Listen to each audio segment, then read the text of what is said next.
Alright, mega love shoutout. Good evening. Shoutout po sa naiwang 100 plus pa rin po sa ating live stream for tonight. Ito, nandito tayo kay Attorney Enzo Recto. Silipin nga natin. Nakapaw, 10 minutes ako. Ridon, naniniwalang madidiin si Sara. Madriaga sa hearing ng impeachment niya. Nako po. Sobrang barat naman ng 80 million para lang sa alok ni Leviste para sa 24 billion niyang penalty. Uy, dito lang tayo. Maganda to. Si Ridon. Sige, pasok. 10 minutes lang to, ma'am shot.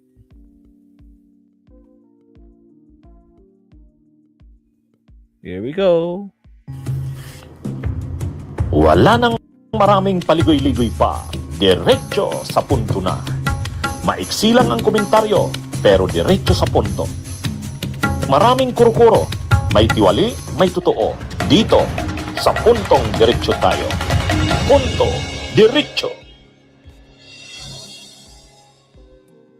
Ayon sa abogado ni Ramil Madriaga na si Attorney Raymond Palad, ready na.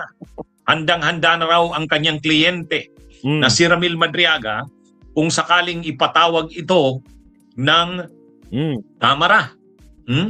Alam na ng kanyang kliyente na si Ramil Madriaga na posible itong ipatawag tungkol sa impeachment ni Sara. Ayon kay Attorney Palad, nang ginawa ni Ramil Madriaga yung kanyang sinumpaang salaysay, alam niya na posibleng ipatawag siya ng ombudsman o kaya ipatawag siya ng kamara, pwedeng sa investigasyon ng kamara o kaya pwedeng sa impeachment ni Sara. Alam niya na daw na kakailanganin ang kanyang testimonya at ang kanyang presensya kung kinakailangan, kaya handang-handa na daw ito. Hindi daw nagbabago ng stand ang kanyang kliyente, kahit pa daw tinatakot ito. Kinasuhan pa nga. Kinasuhan si Ramil Madriaga ni Cornel Lachica, yung head ng security group. Yung nagbigay ng 125 million. Head ng security group ni nag-distribute Sara Duterte. Kaya ito kasing si Madriaga, sa mga impeachment complaints na final, yung unang impeachment complaint na final ng grupo ng Makabayan Black, nakasite doon, nakabanggit doon yung mga testimonya ni Madriaga. Gayon din doon sa ikalawang impeachment complaint na final nila Congresswoman Laila de Lima. Binanggit din doon bilang testigo, bilang ebidensya, yung sinumpaang salaysay ni Madriaga. Kaya magiging importante talaga ang testimonya ni Madriaga sa impeachment ni Sara. Alam niya, no, kasi nag-aral naman ng abogasya yan, alam niya the fact na nag-execute siya ng affidavit, pwede siyang ipatawag sa Kongreso, sa Senado, or sa Ombudsman. So yung willingness niya, yes, basta makareceive siya ng subpoena or patawag, mag-a-appear po siya. Pero meron na po bang lumapit sa inyo? Ay, wala ho. Sabi ko nga sa inyo na may file tong impeachment na to, hindi ko nga namin alam na gagamitin. Sa news report ko lang nalaman na ginamit pala nila as one of the grounds. After filing, wala akong lumalapit na i-ready na or what. In fact, mula nung ma-file yung impeachment, hindi pa kami nagkakausap ni Ramil. Although, of course, napabalitaan niya yan sa TV, yung mga news reports. Pero wala pa akong lumalapit kahit sino po.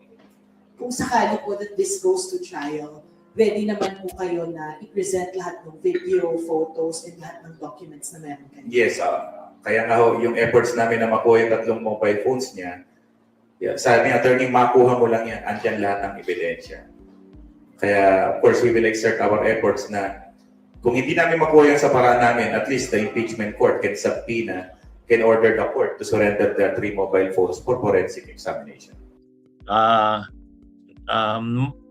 Importante ito dahil ang mga binanggit ni Madriaga kung saan dineliver yung mga confidential funds.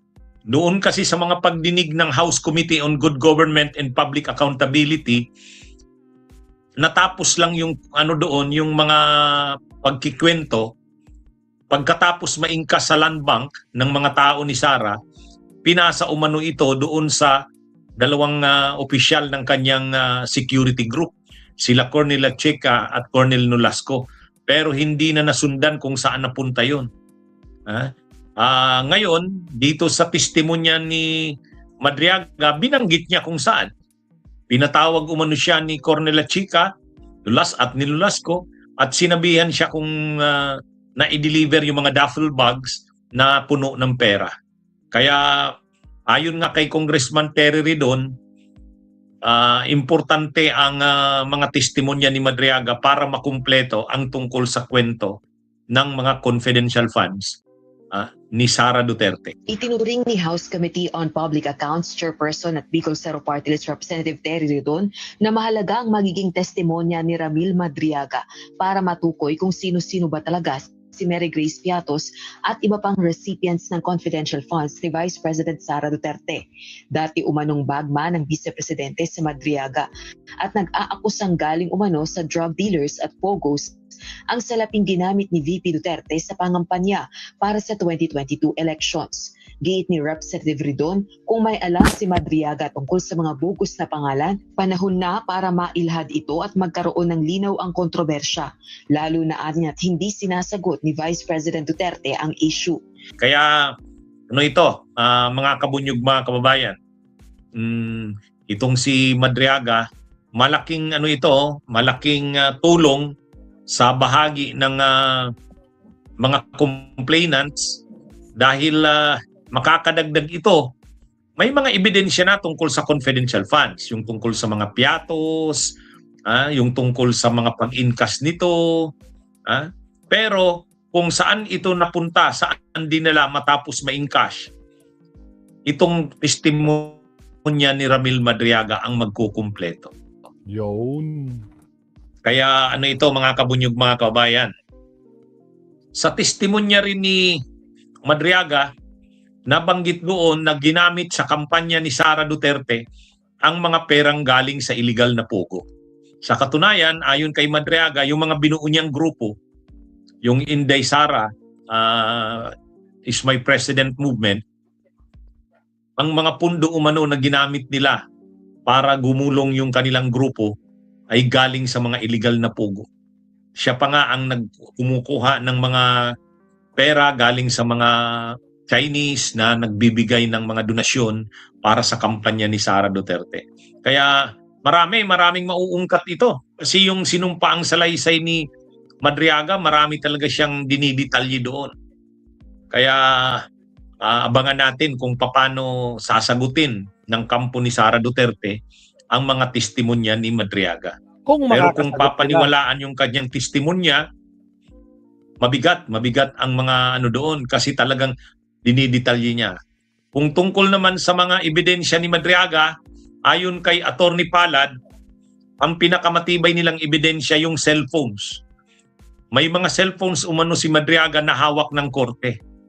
Nakatago ito sa korte bilang ebidensya at nag-request na sila, nag-motion na sila sa korte na makuha ang nasabing mga cellphones para maisailalim sa forensic examinations.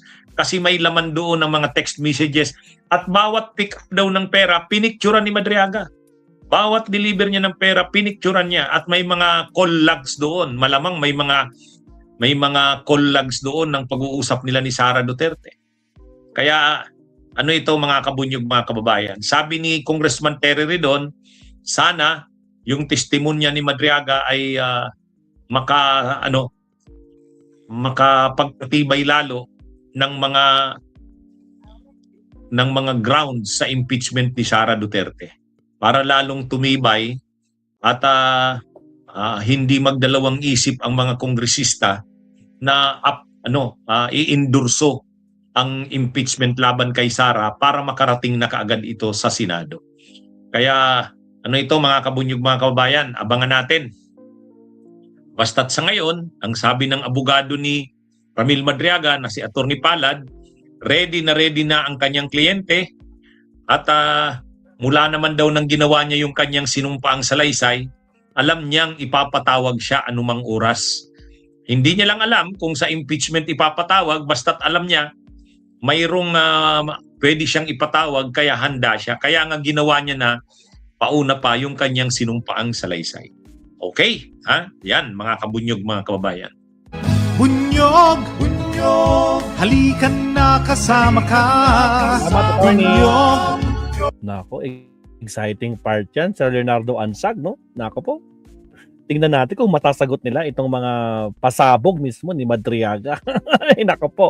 Wala na, malaman. Pinagbubura na nila na ni Inday Lustay yung mga laman ng cellphone. Malamang nagkaroon yan ng under the table. Yun lang. Pag ginamitan nila ng under the table yan para makuha yung cellphone. Pero, laban lang. Hindi makakalusot eh. Talagang direct. Saka may mga ebidensya naman si Madriaga. Alright, next topic tayo. Punta tayo dito kay Badcaster, mga absat. Countdown nga natin to para alam natin saan puputulin. Okay, salamat Sir Bad. Ay, Sir Bad, Sir Attorney Enzo Recto.